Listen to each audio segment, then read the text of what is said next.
Good evening, I'm Paul Taylor. Shocking images of slaughtered turtles on Green Island are drawing global media attention. Today there were calls for a full judicial inquiry. Under the Native Title Act, Indigenous Australians can hunt the animals, and we do warn that this story may cause some distress.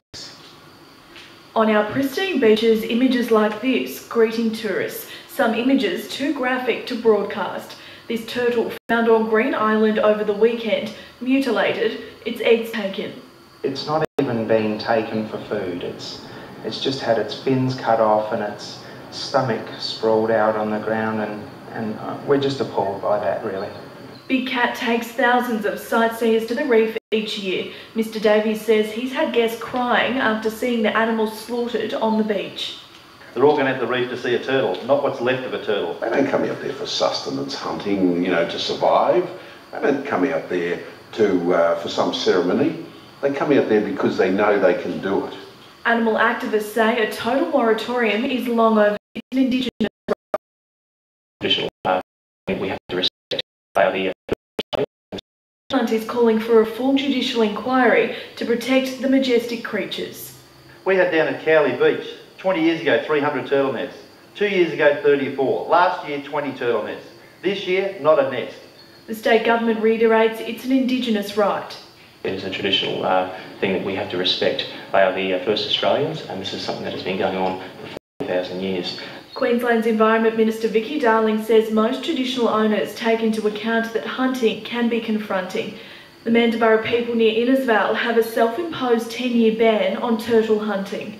The Mayor of Yarrabah told Win News today that Indigenous people had a right to manage the hunting themselves, but he's prepared to discuss the issue further. The Great Barrier Reef Marine Park Authority is investigating this latest incident. Jessica Millward, Win News. State government has again defended controversial traditional hunting laws amid calls for a judicial inquiry into the poaching of turtles and dugongs. Tourism operators fear that gruesome images are circulating around the world after rogue hunters slaughtered an endangered turtle in front of tourists. We warn some viewers may find images in the story distressing. It's the world's most protected reef, but this is perfectly legal.